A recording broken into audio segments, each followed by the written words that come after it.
The majority of these men are married and they are cheating on their wives. Yeah. So that's something that a lot of sugar babies learn and they'll have to deal with if they're willing to date a married man. And another thing about them is they are looking to have easy sex. They don't want to have the emotional commitment. They don't want to be held accountable for bad behavior, and they don't want to have an emotional connection and emotional intimacy because I think most often they have their wife for that. So it's sex work. It really is. And these men are willing to pay for sex.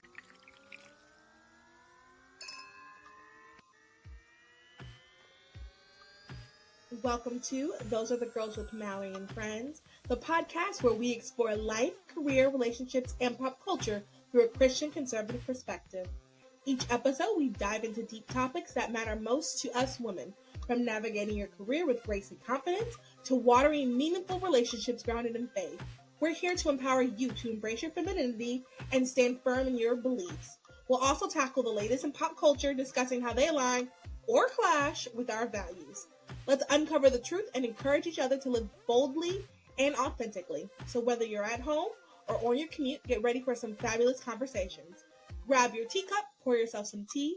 Come on, girlies, we're changing culture. The views expressed on this podcast are our own and do not reflect our employers. Enjoy. Hello, everyone. You are listening to Those Are the Girls with Mallory and Friends. I'm Mallory, and we are changing culture and bringing back traditional values. So I am super excited about this episode. This episode we're recording about a couple of weeks before it actually comes out. And all day I have been excited to do this. I heard this woman on Breaking Counterpoint / Breaking Point, which you guys know I talk about that a lot. If you're looking for some good conversation between a conservative and a liberal where they're not screaming at each other for the most part and they're not being mean, I truly suggest looking at Breaking Points. I'll link her segment on there too. But I heard her on there and she was talking about her life and her book Wink Wink Nudge Nudge. And I'm just really excited for you guys to hear this. Brooke, I'm sorry, how do you pronounce your last name? Urick. Okay. I'm glad I asked because that's not what I was going to say. Okay. No. So Brooke Urick, I'm going to read her bio and then we're going to get into it. She worked in the PR department for a popular sugar daddy website for 5 years, while also navigating the world of sugaring. At first, she thought it was harmless. What's the problem with an older guy giving you money? But she slowly learned that she was asking the wrong questions.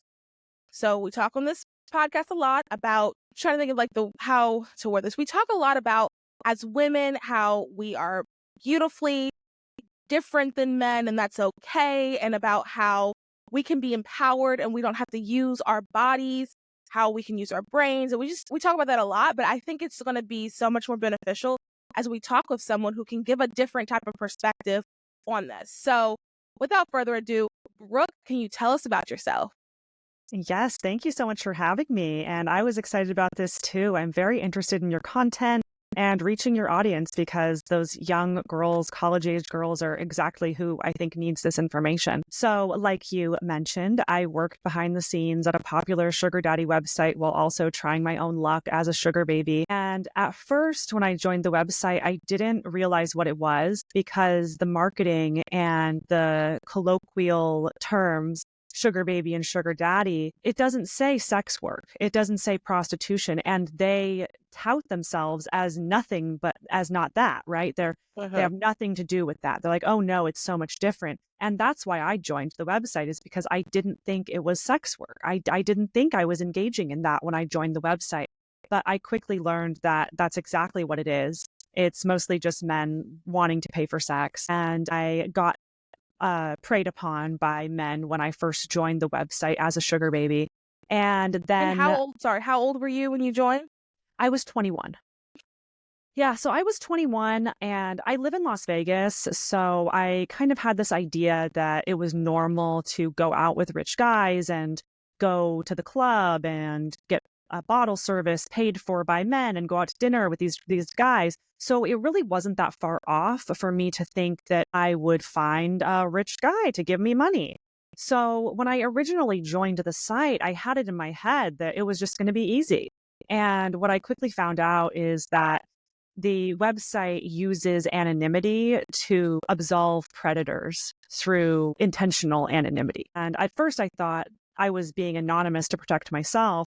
But as I grew more informed, I learned that the reason it's anonymous is to protect predators. Because if they do something wrong, then it's not connected to their identity. And if they get kicked off the site, which usually they don't, but if they did, they could easily just make another profile because it's anonymous. So I joined the site originally because my friend told me they were doing a reality show casting. So I thought I was going to get cast in a reality show. And I ended up meeting the marketing manager and ended up working for the company. And what I learned while I was working there is that the website is curated and designed to protect the sugar daddy users. And what sugar daddies really are is just men who want to pay for sex. And they don't want to pay for sex from a traditional sex worker because of one reason or another. But usually it's because they are manipulating these young, vulnerable girls who were like me, and they're joining the site thinking that it's not that. So I just want to dispel any myths that are out there that sugaring or sugar babying is anything but sex work, because that's exactly what it is. And that's exactly who you'll find on that site. Yeah, that's good. I appreciate, so we're going to go through all of that. And I really appreciate us having this conversation. I think I've shared on the podcast before, and I did tell you this when I was reaching out. When I was in college, my friend and I, we were on a website, because there was billboards near our college about joining. I don't remember what site it was. I actually messaged her and I was like, do you remember what site? And she doesn't remember either.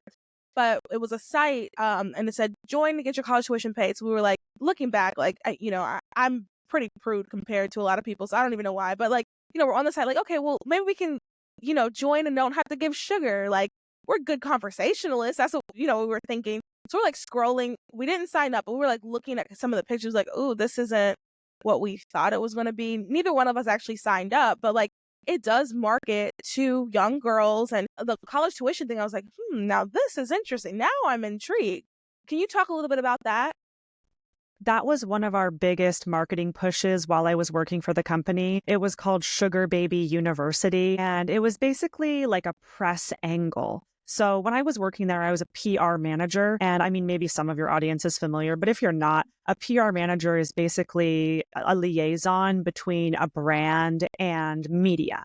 So I was acting as an intermediary using my internal website knowledge and my access to the website to then pick media, like news outlets, to then pitch the story to and place the story with different news outlets. So one of the biggest pitches was called Sugar Baby University, and it was a list of the schools or universities where there are the most sugar babies in attendance. And while I was working there, it was very overt. Like the marketing was like hypersexualized, and it was all about getting a rich benefactor to pay for your university tuition.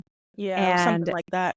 Yeah, and it worked because it's salacious and it's sort of got that girl next door tie-in, like there's a sugar baby next door down at the university down the street from you. So there was a lot of different angles for it. And it also drew in members, like new members, like you were saying, how you were a student and you were thinking, oh, maybe I could get my university tuition paid for. So that's kind of what we wanted at the time. But also most of the men on the website like young girls, and the idea of a young college girl really strikes their fancy. So that was the whole marketing angle. And at the time when I was pitching this, I was only 21, 22 years old, and I was fresh out of college myself. So I didn't really see the problem. But as I got older, those girls start to look younger and younger. And as I had my own coming of age while I was working there and thereafter, I began to realize how sick and disgusting it is that these men who are twice, 3 times my were even looking at me in that way. Because when you're young, you think you're grown up. You think you know it all. And it's only when you're older looking back that you can realize how dumb you really were back then. And not to call anyone dumb or anything like that. It's just you don't have the... You are when you're young. Sometimes you are dumb. It's okay. And I was dumb. Oh my gosh, I was so dumb. But it's just so hard to, like you were saying, it's so hard to explain how you're going to feel later on, or explain like what the big deal is. Because especially when someone's destitute, doesn't have money, paying for their own college, it's hard to explain that it's not easy money. And so that's part of why I wrote this book. And that's my intention, is I want people to read it and understand how their perspective might change. I wrote it in first person present tense. And I mean, you were reading it. It's a quick read. It's like a short vignettes. I kind of wrote it for people who don't really like reading very much, because I imagine a lot of my audience isn't really readers that I'm trying to reach with this.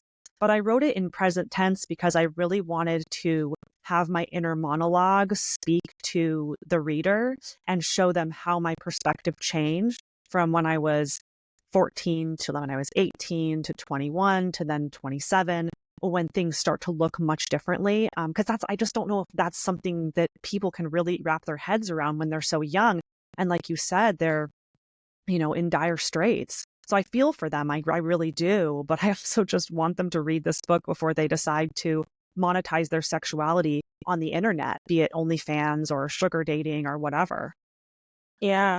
No, that's good. So let's talk a little bit about the breakdown of the type of, I guess, customers from the man's perspective.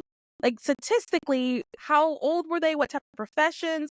Are we probably walking across men that are like, I'll just say sick? I don't know how else to describe it. These type of sick men, are we walking past them every day? Are they our teachers? Like, what was kind of the breakdown of the customers? It was all different kinds of people, but I think there is one through line, which is that these men are missing something, be it emotional maturity or intimacy.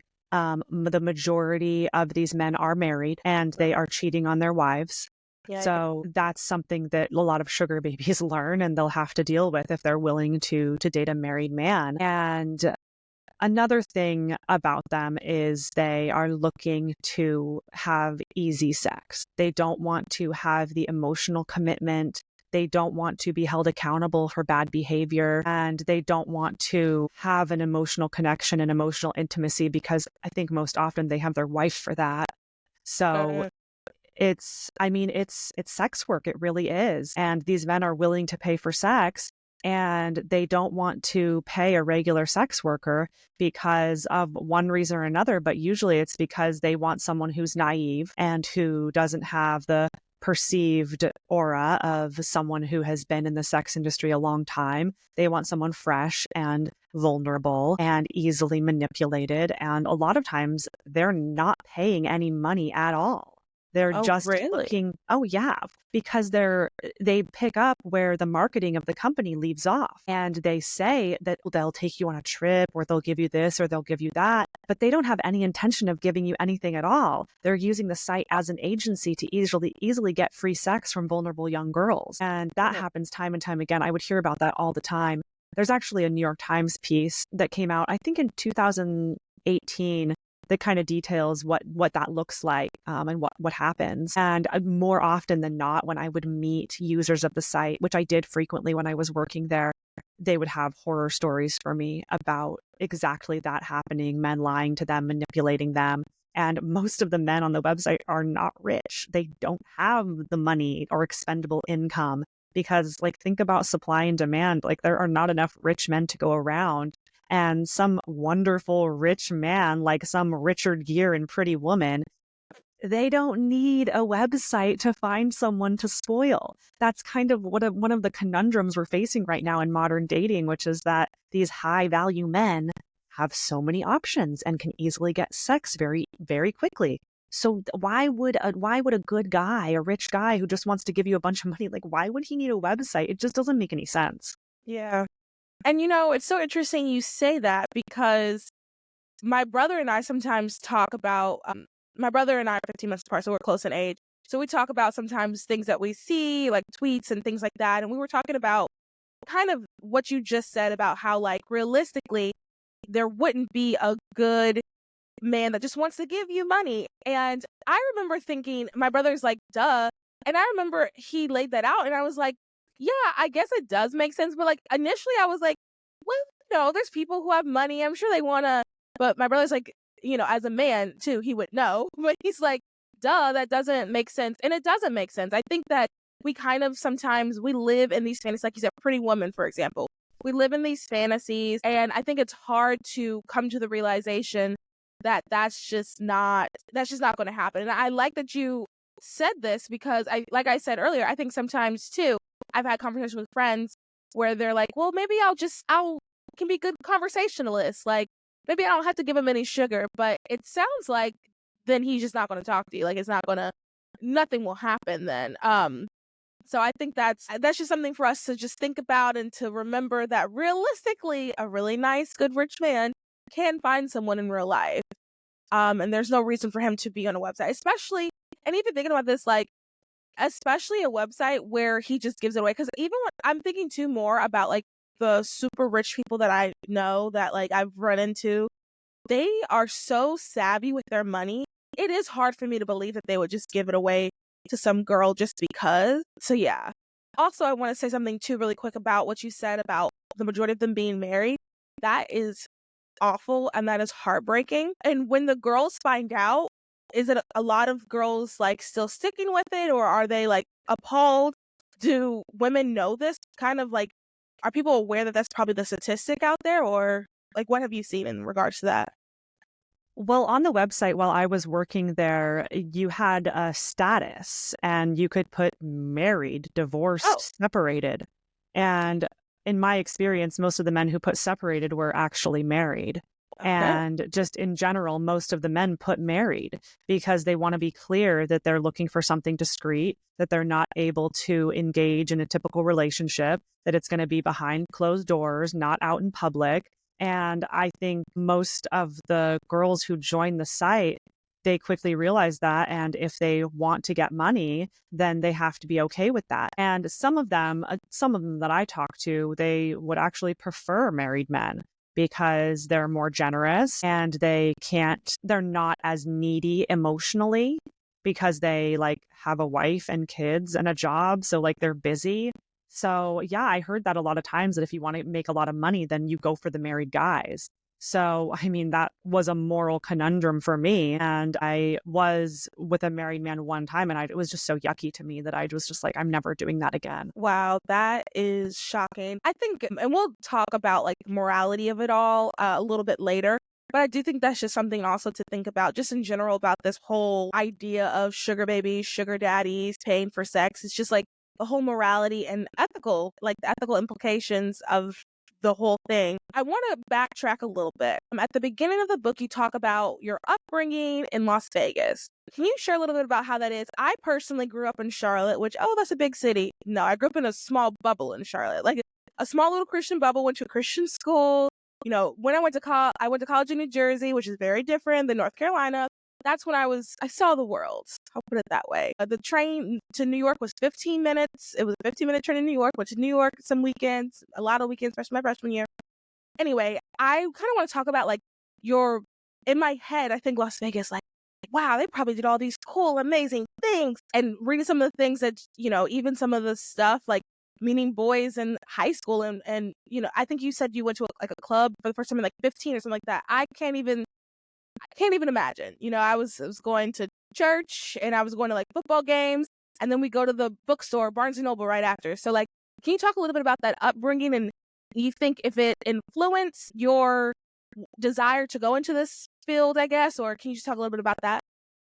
Yeah, absolutely. But first, I have to say I love Charlotte. I've spent some time there and it's such a lovely city, but I It know what you is. mean. It's mostly kind of rural and you drive for a really long time to get to the next town or whatever, or the next area. And yeah, Las Vegas is absolutely nothing like that. I mean, most people who've been here probably stayed on the strip, but there is an entire city outside the strip.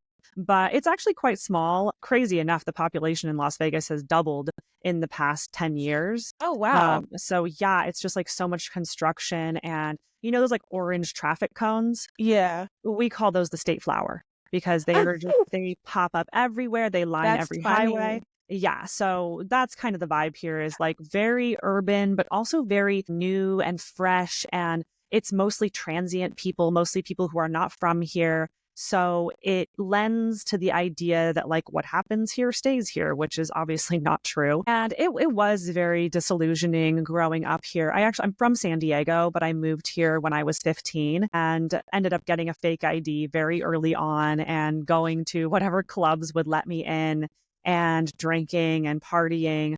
And you realize quickly when you're under 20 all the fun is had once you're over 21. But my fake ID wasn't good enough to get me into like some of the big clubs. So I had to wait until I was actually 21 to go to like the good ones. And once I, started getting in, they basically do what's called atmosphere modeling, where either they pay you hourly to just be at the club, like be there early and like be cute. And then they would like place you at at tables. So like the rich guys would come in and for the bottle service, and they want girls at their table because they don't want to spend money unless there's girls there to watch them spend money. And it makes them spend more money. So the clubs invest in girls, and it's sort of a commodity to be a cute girl. And to me, I was like, oh, free champagne, like free food, like I thought it was just fun and games.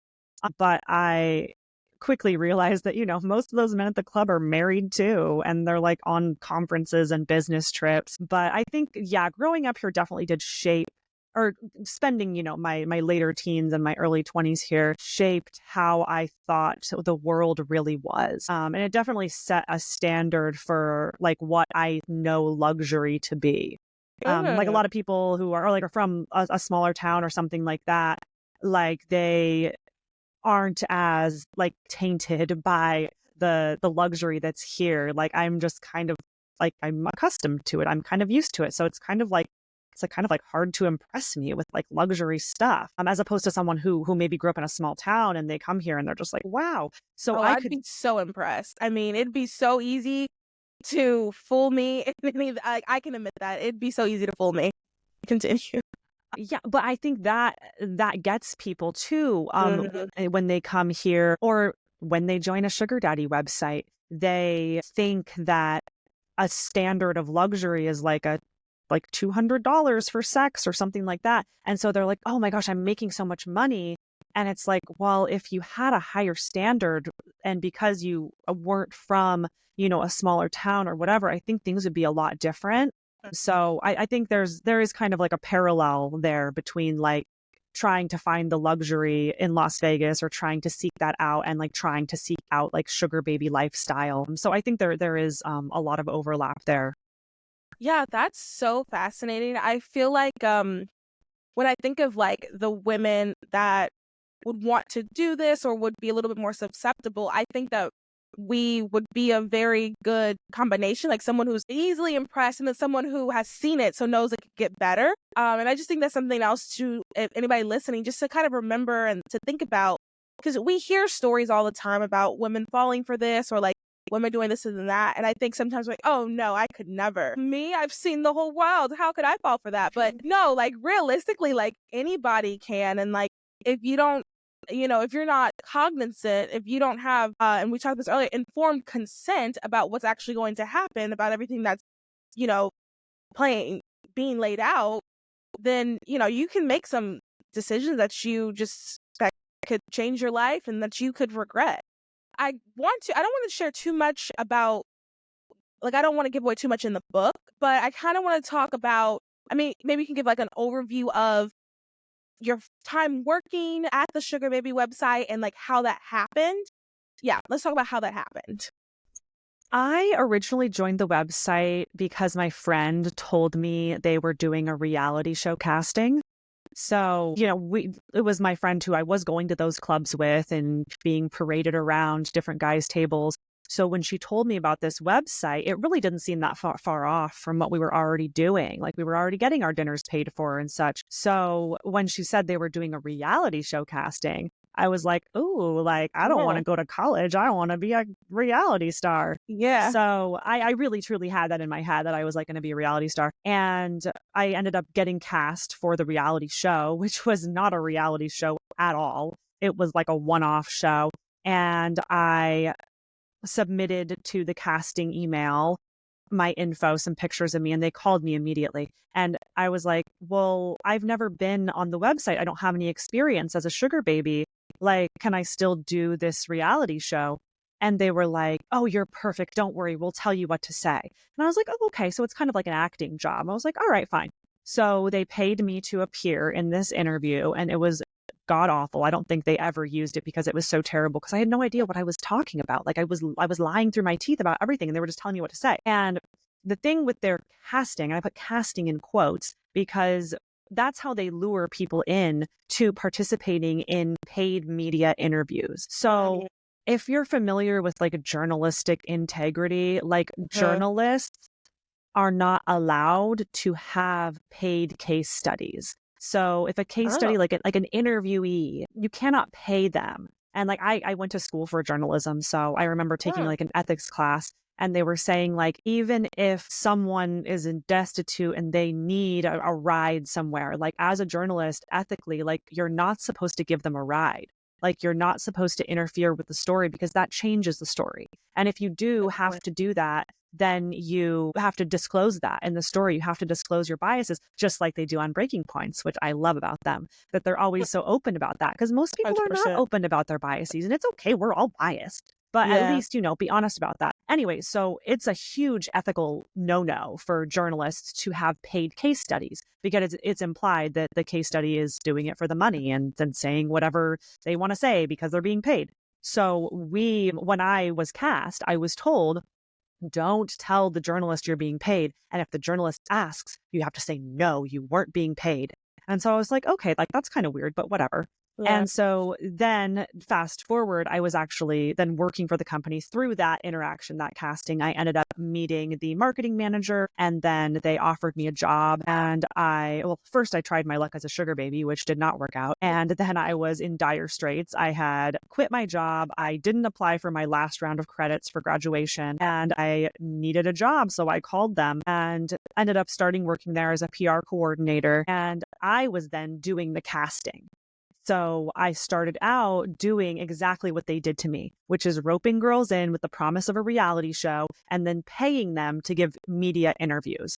So, I mean, it's kind of like that thing that you hear about, like people getting preyed upon and victimized, and then they turn around and they do the preying upon and victimizing. Yeah.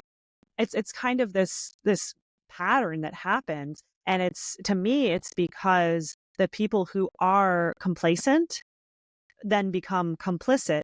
And the ones who are willing to do that are then elevated to positions of power because they are so willing to do that. And that's kind of what happens in the sugar industry as well. When you're a sugar baby who is willing to be quiet about a married man, or you're willing to do this or that, or you're willing to take drugs or rope other people in, then you're elevated to the highest level because you are complicit.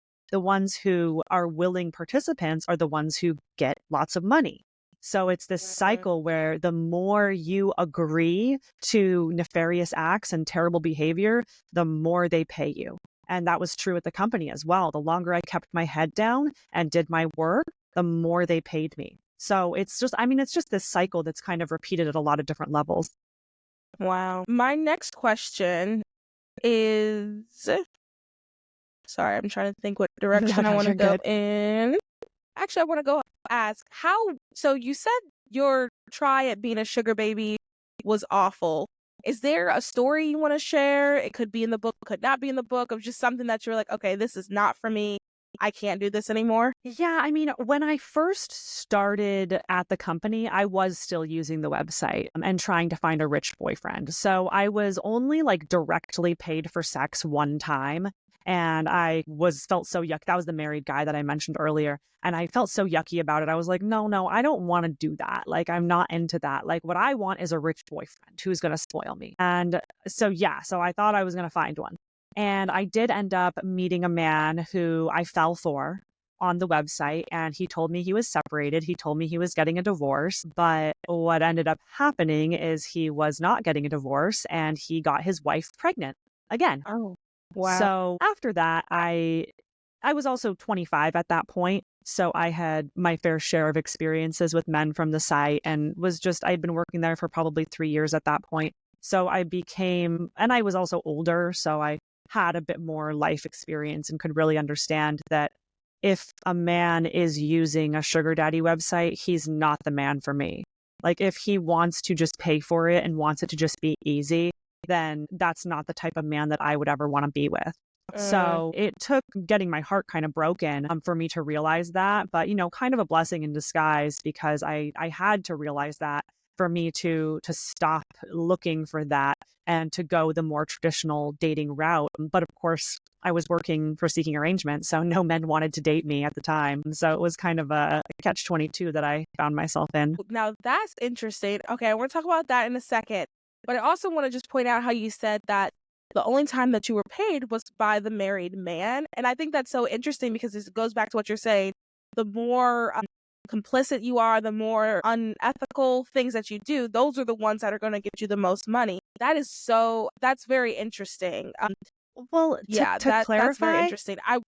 I was paid by other men. I was given Oh, money by other men, but the okay. one time that it was direct exchange, that I negotiated and I was like, you're going to pay me this much for sex. The one time that I did it, because usually it's nuanced, right? It's not Right. so cut and dry. It's more like, oh, well, you're doing this, or, oh, well, I bought you this, so now you're going to, it's always a little bit more nuanced than pay me this much for this. So Okay. the one time when it was like a straight up transaction, that was when it was a married man. That's still fast. The idea of married men being on there. I also saw the Ashley Madison documentary. To this day, that is the scariest documentary on Netflix.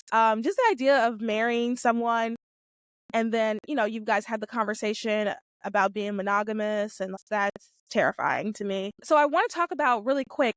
You said that it was difficult because men are dating just traditionally, because men would not want to date you because you were seeking arrangements.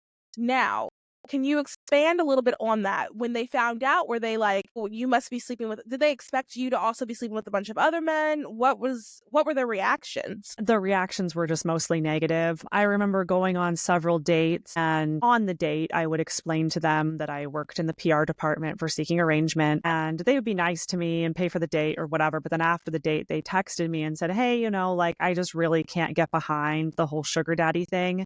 And I think it was sort of partially moral, but also partially like insecurity. Like they thought that I was using them for money, or they thought that I Mm, was a gold digger or something like that, which wasn't the case. I mean, early when I was like 21, 22, like, yeah, I mean, I wanted a guy to like give me money, and I was a little bit more entitled back then.